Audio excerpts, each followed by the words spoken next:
আসসালামু আলাইকুম। সবাই কেমন আছেন? আজকে আবার নতুন ভিডিও নিয়ে আপনাদের মাঝে উপস্থিত হলাম। আজকে ভিডিও করার উদ্দেশ্য হচ্ছে, আপনারা অনেকে আমাকে বলে থাকতেন যে শশা খেতে কি রোগ হয়? শশা খেতে যা রোগ হয় আজকে আপনাদের মাঝে তুলে ধরবো এবং কিভাবে তার প্রতিরোধ করবেন তা আজকে দেখিয়ে দিব। ১ম আমরা একটা কীটনাশক হাতে নিয়েছি, তার নাম হলো বায়োভিটিকা। বায়োভিটিকার কাজ হলো যে আপনার পাতা খেয়ে ফেলা যে পোকাটা আছে এটা দমন করে এবং আপনার বিছা পোকা যেগুলো আছে এগুলো প্রতিরোধ করে। বায়োভিটিকা কীটনাশক ৩ প্যাকেট দিয়ে ২ ট্যাঙ্কি পানি করা হয়। এরপরে নিতে আসি আমরা প্রমিস প্লাস। প্রমিস প্লাসের কাজটি হলো আপনার গুঁড়ি পোকা আছে বা সাদামাছি পোকা বা উপরে যে পোকা উড়ে যায় এগুলো দমনে কাজ করে।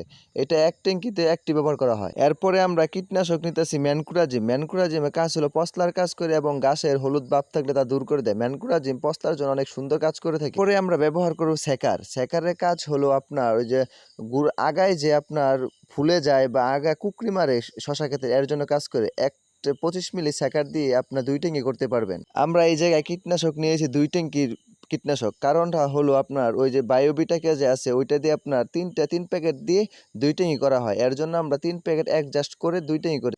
এরপর আমরা কীটনাশকগুলো ২ ভাগ করে নিতেছি। ১ ট্যাঙ্কিতে ১ ভাগ আর অপর ট্যাঙ্কিতে আরেক ভাগ রেখে দিব। ১ ট্যাঙ্কি দিয়ে ক্ষেত শেষ করে তারপরে আবার যখন লাগবে তখন আরেক ট্যাঙ্কিতে কীটনাশক দিব। এরপরে আমরা কীটনাশকগুলো ভালোভাবে ঝাঁকিয়ে নিব। আমাদের অবশ্যই এটা মাথায় রাখতে হবে, যখন আপনি কীটনাশক দিবেন তখন মাস্ক বা আপনার মুখ ঢাকার মতো বা নাক ঢাকার মতো কিছু ব্যবহার করবেন এবং সাথে করে আপনার সানগ্লাস বা চশমা ব্যবহার করবেন যাতে করে আপনার কীটনাশকগুলো চোখে না যায়। এখন আমরা বলব কেন কীটনাশক দিতেছি? কীটনাশক দেওয়ার কারণ হচ্ছে আমাদের ক্ষেতে কিছু কুকরি মেরেছে এবং কিছু পোকা আক্রমণ করেছে, পাতা ছিদ্রকারী পোকা, যা আমরা বিছা পোকা নামে পরিচিত পেয়েছে আমাদের কাছে। বিছা পোকা চিনার উপায় হলো আপনার যখন একটা পাতার ভিতরে দেখবেন ছোট কণার মতো আপনার কালো দেখা যায়, তখন বুঝতে পারবেন আপনার বিছা পোকায় ধরেছে। বিছা পোকা আক্রমণ করলে আপনার ফসল এত ভালো হয় না এবং কুকরি আক্রমণ করে। আমরা দেখতে পাচ্ছেন আমরা খুব সুন্দরভাবে আমার ক্ষেতের চারপাশ ভালোভাবে বিজিয়ে দিতেছি। আপনার কৃষি কাজ করা তো সহজ না। কৃষি কাজ করতে হলে আপনার অনেক ধৈর্য প্রয়োজন এবং অনেক কষ্টের প্রয়োজন। কৃষিকাজ যখন করবেন তখন আপনার সচেতন থাকতে হবে। সচেতন থাকার কারণ হচ্ছে এখন কৃষিকাজ করতে গেলে অনেক পোকায় আক্রমণ করে থাকে। এই পোকায় আক্রমণ করার জন্য ফসল বা যে কিছু ফসল কৃষক অনেক ক্ষতিগ্রস্ত হয়। এর জন্য আপনার যখন পোকায় আক্রমণ করে তখন সাথে আপনার পোকার প্রতিরোধ করতে হবে যাতে করে আপনার ক্ষেতের ফসল ক্ষতি না করে। দেখেন আমাদের শশা ক্ষেতে কিন্তু যখন দেখতে পাচ্ছি আমি অল্প পরিমাণ পোকায় আক্রমণ করেছে তখন থেকে আমি কীটনাশক ব্যবহার করেছি যাতে করে আমার ক্ষেতটা নষ্ট না হয়। আমার ক্ষেতটা মাশাআল্লাহ অনেক সুন্দর হয়েছে। মাশাআল্লাহ অনেক ফলন পাইতেছি।